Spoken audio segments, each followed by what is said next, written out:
Ce qui me touche, c'est que c'est une histoire simple, un huis clos entre trois femmes, parce que j'inclus la gamine qui représente pour moi la génération qui arrive. Et à travers cette histoire simple, j'ai eu le sentiment tout de suite qu'on parlait de la moitié de l'humanité. J'inclus tout le monde arabe, j'inclus l'Amérique latine, j'inclus en fait tous les pays où la religion et le patriarcat sont là et omniprésentes et oppressent en fait en permanence les femmes. Le destin de ces deux femmes me rappelle sans cesse qu'il y a des centaines de milliers de femmes qui vivent dans ces conditions-là avec une épée Damoclès sur la tête.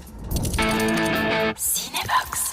Oui, il y en a une qui est déjà enfermée, qui s'est emmurée depuis une dizaine d'années chez elle, donc mon personnage, qui a décidé à un moment donné, suite à un drame, elle s'est cloîtrée chez elle pour ne plus avoir affaire à l'extérieur, au monde extérieur, à cette société qui pourrait la juger en permanence. Elle s'est jamais remariée, donc tout de suite c'est suspect. Et l'autre qui cherche de l'aide, elle est dans la solitude de ces jeunes filles qui sont enceintes sans père. La société, l'État, les hôpitaux leur ferment la porte et la seule issue, c'est d'être en marge de cette société-là. Qu'est-ce qu'on fait à ce moment-là? Est-ce qu'on garde l'enfant qui va naître, qui va être lui-même le poids de sa propre naissance, la mère qui va être traitée comme une paria, ou l'abandonner? Mais on fait comment? On vit avec cette déchirure-là, d'avoir abandonné son enfant, et parce qu'il y en a des milliers, on trouve chaque année des milliers de mômes abandonnés dans les rues. Et c'est cette réalité-là qui m'a bouleversée. Mon personnage, c'est un effort qui lui coûte énormément d'accepter d'ouvrir la porte à l'inconnu. Mais au fond d'elle, elle se dit qu'elle ne peut pas laisser cette jeune fille à la rue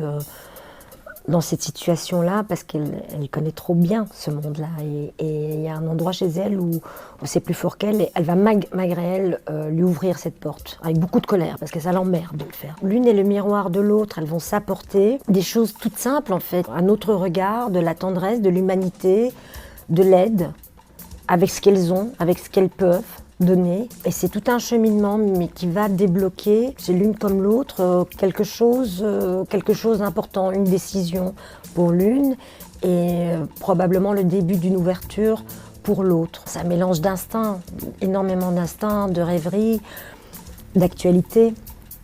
Ce qui se passe autour de moi, puis de photos, de peintures. Après, le processus, c'est que je me mets dans ma bulle et je veux pas qu'on me dérange de cette bulle-là. Travailler un personnage, c'est comme une peinture, il faut y aller vraiment au fur et à mesure. Faut pas que le trait soit trop, parce que dans le film, ça aurait été tellement plus facile de la faire directement, du jour au lendemain. Ah, c'est chouette. Non, ça reste un personnage qui, par moment, va revenir à ce qu'elle est, à ce qu'elle est devenue, à ce qu'elle a devenu ces 10 dernières années. Puis j'ai eu un travail énorme à faire aussi au niveau de la langue, parce que j'étais pas du tout le profil que recherchait Marianne Touzani. Moi, mon marocain, c'est comme Jane Birkin qui parle en français, quoi. Non, mais vraiment, c'est bourré d'accent français, il est précaire, c'est du rudimentaire, donc je travaille toujours avec un coach.